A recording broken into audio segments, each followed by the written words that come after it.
Welcome back to Strange Stories with the Seeker and the Skeptic. Today we are doing our day two of what it means to be a witch. Meg Resnick and I will be talking about working with energy and following nature cycles. So, when what we're talking about when we say like working with energy, I think kind of just going back to like kind of some basics here is like we are all made up of moving energy in the forms of atoms, molecules, electrons. Basically, like life is just energy in motion.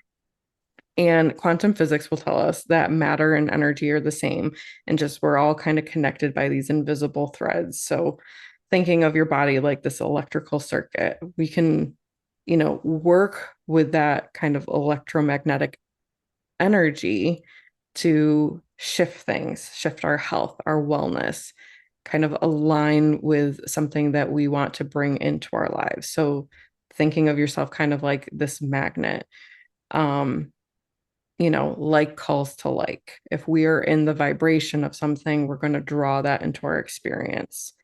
So the frequency that you're vibrating at will determine what exists within your reality.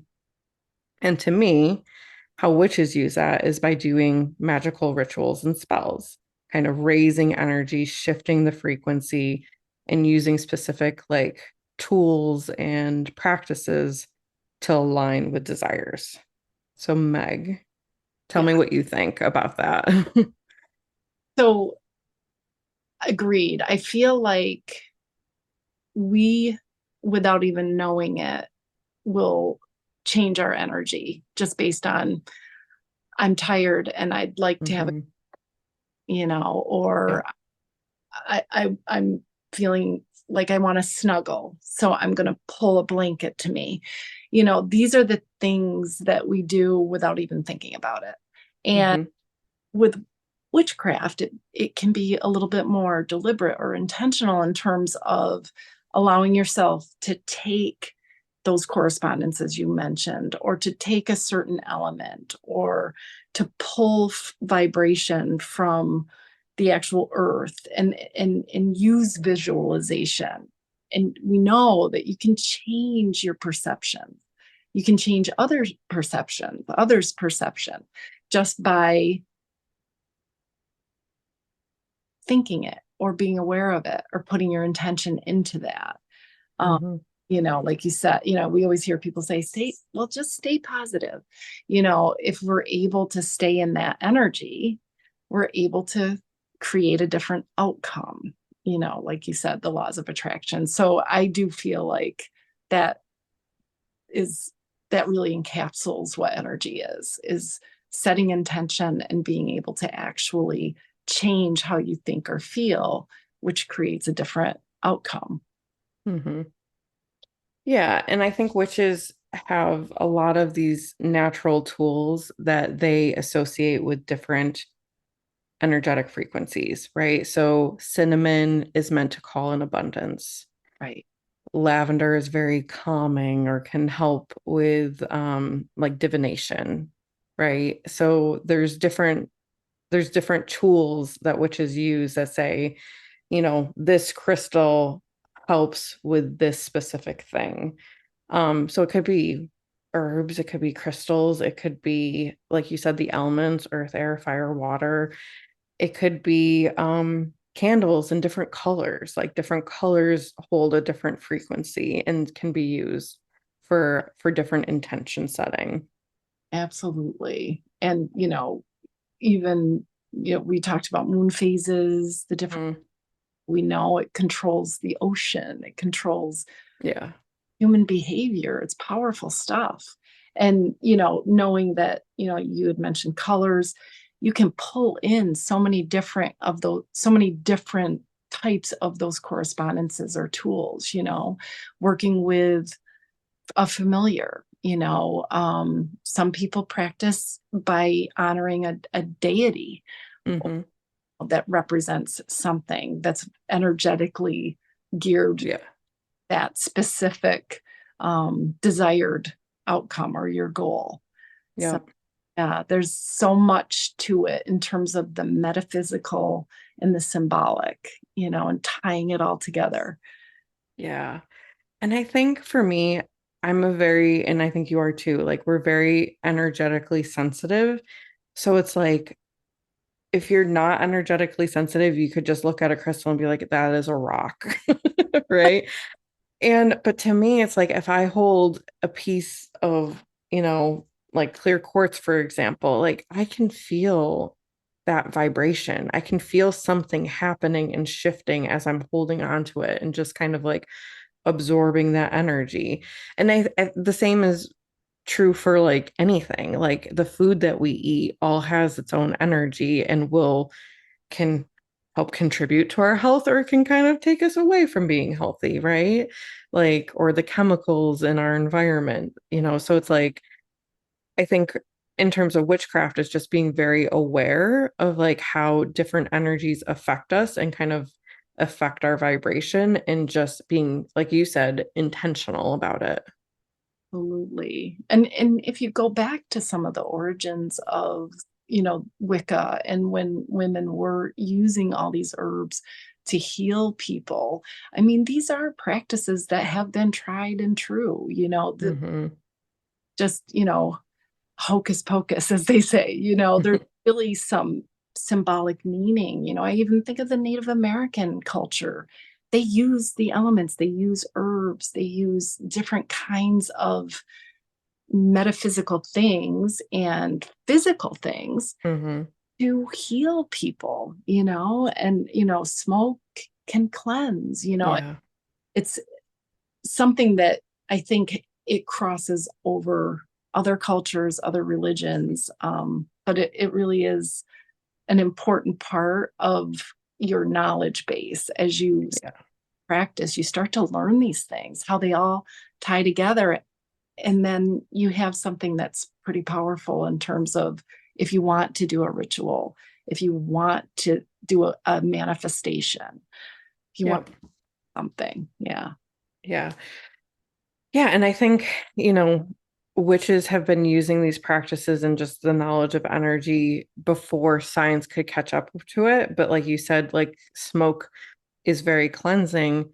There have now been scientific studies proving that smudging does do something to the, the ions and clearing like different things like bacteria out of the air, which does shift the energy, so it's not just smoke and mirrors. Like there is actually something legitimate to that. And I mean, think about like what crystals do in like technology, right? They conduct energy and they, make, I don't know all the science behind it, I'll be honest, but like they make things run. Yes, So how is it so like far out for it to say that crystals could shift something within our own energy field? absolutely. And,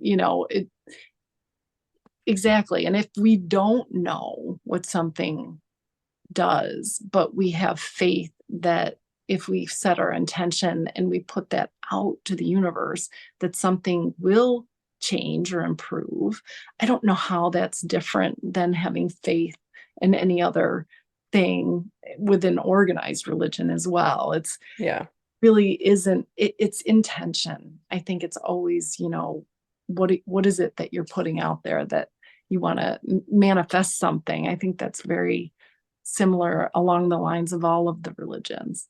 Hmm. Yeah. Yeah. So are there different, like, what are some of the different practices or cycles that you follow as a witch? Absolutely. So, very oftentimes if I'm meditating or if I am trying to do some affirmations, I will light incense and I will light a candle and hold a crystal, depending on what I'm trying to do. A couple of years ago, I had a heart issue that kind of came out of nowhere. And I know that rose quartz will heal the heart. It's very much about, not just loving relationships, but also physical health. So I'll hold that crystal if I'm saying a prayer or setting my intentions to be healthy. So there's different colors. So very oftentimes in terms of my rituals, I will use a different color candle depending on what I'm trying to do. Um, and also just knowing that if I need to clear my space, if I feel like I need to amp up energy, I might cast a circle or Mhm. go ahead and, do a calling of all the directions, all of the elements to boost power so that I can call on water and I can call on air and, different, guardians of our universe. Mhm. Or Yeah. sometimes you pray to like you said, our spirit guides, Mhm.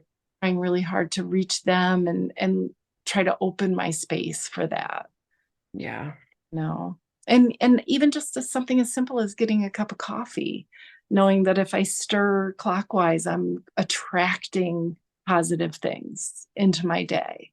Little things like that. I love that. I mean, where did salt over the shoulder come from? Yeah. And my grandmother did that for years. Mhm. Spill the salt, oh, throw it over your left shoulder. But that's a ritual. That's something that, helps ward off bad energy and it helps to clear her space. Mhm. Yeah. Yeah. I don't follow all of the moon phases, but I would say for me, the two big ones are the new moon and the full moon. So for new moon, I'm setting my intentions, I'm planting seeds. And Meg and I recently did a new moon ritual together where we kind of like wrote out some declarations of what we wanted to manifest together. And then we dressed candles with different herbs that corresponded with our intentions. And so like after that we lit our candles for mine lasted a little bit more than a week, but but for for a period of time, kind of like burning that down and just visualizing and declaring to the universe, this is what we're calling in. So I love new moon practices because I'm a big fan of like I'm setting the intention. I'm working with that energy of the new moon. And then the full moon is more about kind of like harvesting and releasing. So harvesting those manifestations you planted during the new moon, releasing the things that no longer serve you. Absolutely. And it's a really powerful energy. So it's great to charge Hmm. your crystals and or your tools, to kind of Yes. allow them to also shed any Yep. residue that they may have collected in the last month. And yeah, I also another thing that I like to do is the first of the month, blow Hmm. out in the cinnamon. You actually blow it in your house to attract abundance and Hmm. good fortune. So that's also a nice way to mark the beginning of the month. Yeah, I love that too.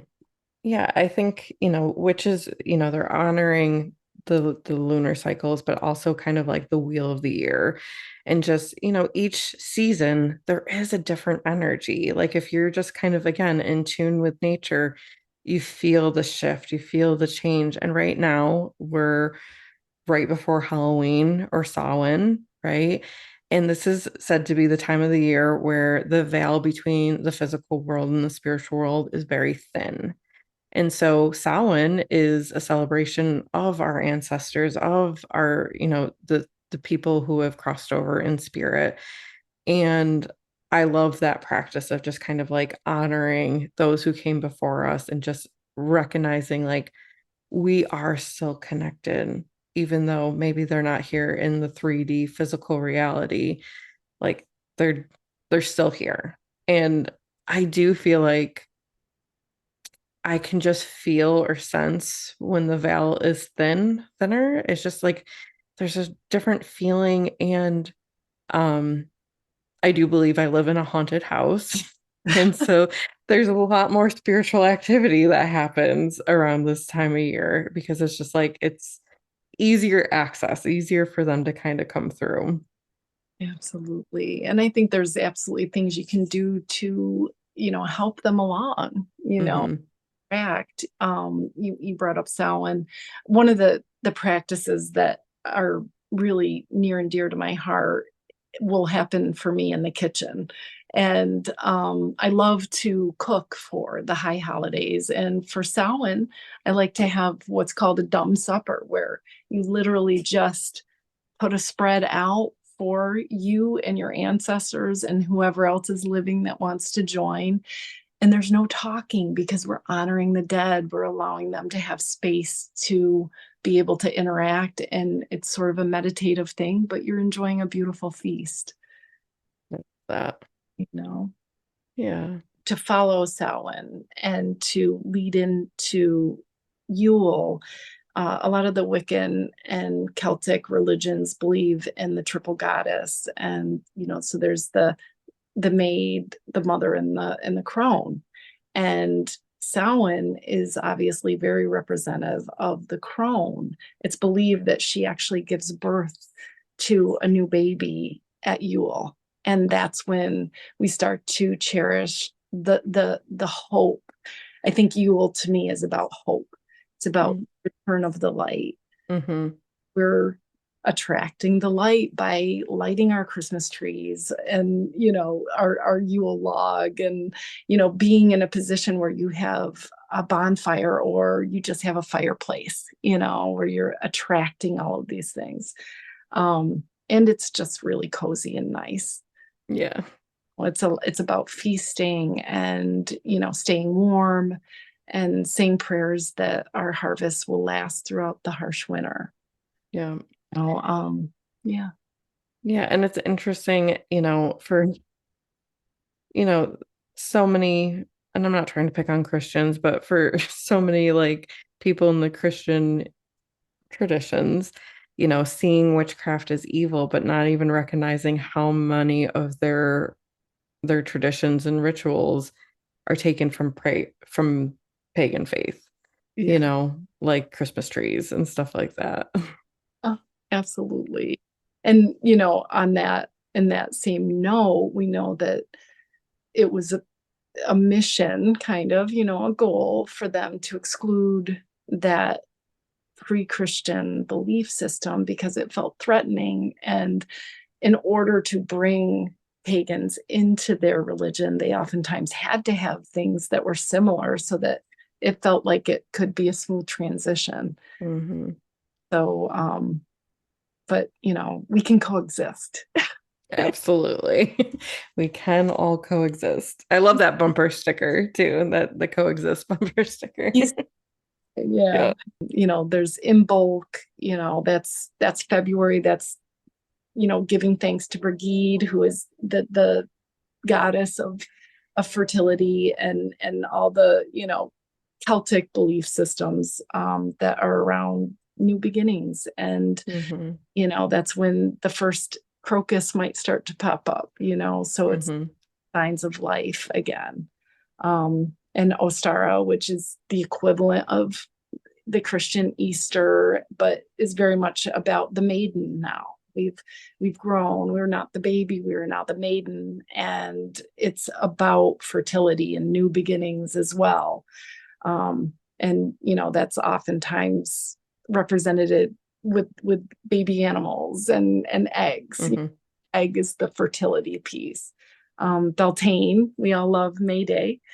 Hmm. Um, dance around the maypole. That's represented by love and birth. And similar to Samhain, the veil is very thin during that time as well. It's kind of the opposing holiday Hmm. or holiday, but within the lighter months. Litha, which is June, is also just representing the longest days of the year. So that would be the opposing to Yule. And we worship the sun god, and definitely are getting some of those gratitude moments because we have our first harvest during that time. And then Lunasa or Lammas is when we're starting to move into the midsummer, that we've got the harvest, but we also have the beginning of that shift again into fall and harvest. And then you have Mabon, where the crone starts to surface, and we celebrate that through harvest and lots of bountiful berries and, you know, Hmm.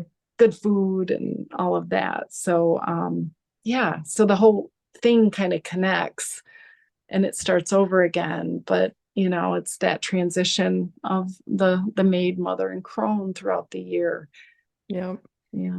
Yeah, and just again, it's following nature's cycle, and just kind of like honoring what is happening outside of us to kind of transform what's within us, Yeah, as above, so below. I kind of see it that way.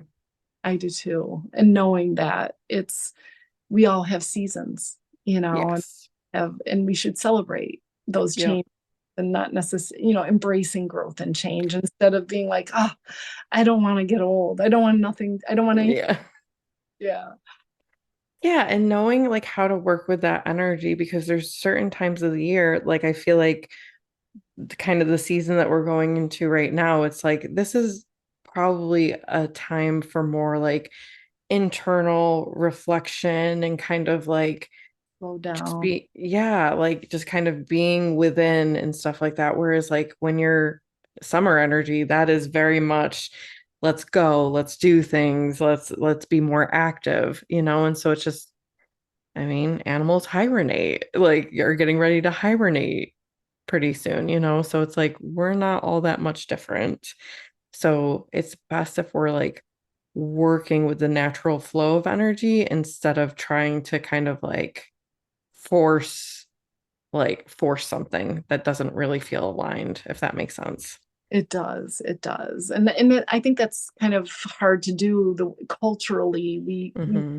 very productive, everything Yeah. very much driven by that, generative drive of getting work done and, being at your best all the time. And we have to be a certain way to be our best and not necessarily reflecting or allowing ourselves to have more of a hermit stage or more of a quiet Yeah. where we rest and restore, which is the natural balance of things. Yeah. Yeah. I definitely agree with that.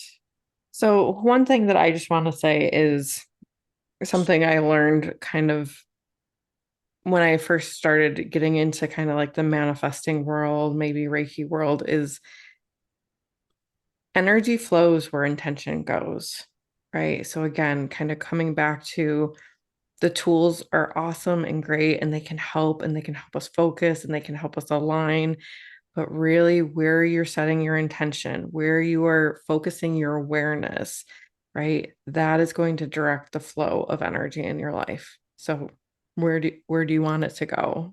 Because you get to decide. Yeah, there's free will with that for sure. Interesting too with Reiki practice. I remember we had the same instructor. I remember Mary saying, there's no bad energy, and I think Hmm.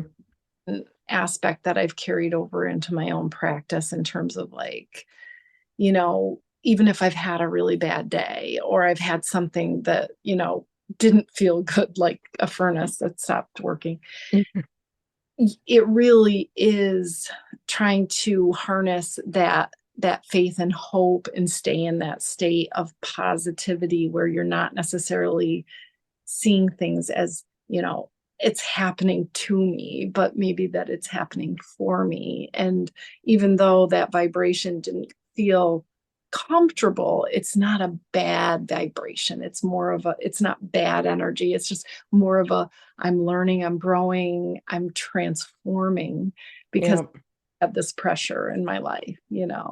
Yeah. And that is something that's really hard, I think, to embody and embrace. But I agree with wholeheartedly is like life happens for us, not to us. And I know I can get myself into that victim mindset just like anybody else can of like, why is this happening? But if I'm able to be more aligned with my authentic self, I can see it's happening for me. It's happening for my growth. It's happening to a closed door to me is always a redirection, right? That is kind of like the universe trying to say, nope, Yep. that's not your path. There's something else for you. And it can always be jarring and upsetting and frustrating. But if I can lean into, okay, this awful thing that's happening in my life right now is happening for my greater good. It does make things a little bit easier to deal with. And often, like, that happens on the other side of it, where you can see, like, right, Retrospective. retrospectively, that happened, so this could happen, so that could happen, right? Like, it's like you can see it, but when you're in the middle of it, it's really important to try to, and I'm speaking to myself right now because I'm in the middle of some things, trying to hold on to that knowing of, like, I'm going to be led and guided exactly where I need to be, and Absolutely. just keep my vibration high and not, like, you know, and that's not both of us, because we are therapists. Neither one of us is for toxic positivity. You Oh, have to feel your feelings. You yeah, have to let them have their own natural cycle in and out, right? But it's trying to just not get stuck in the negativity. absolutely. No. And yeah, I love toxic positivity. That's funny. It's true. We just have to allow, it's Yeah. not necessarily that you have to judge the feeling or minimize it, Yeah. but I'm not gonna give it the keys to the car. Yes. I like that. You're not driving this bus. Yeah. So for day 3, we are going to be talking about how to craft and cast spells. And we also have been working on a grimoire that we're going to share with you guys. So stay tuned and come back tomorrow to listen to day 3 of what it means to be a witch. Awesome. Bye. Bye. Thank you so much for being here. If you have a strange story you want to share with us, email us at seekerandskeptic@gmail.com. We look forward to talking to you soon.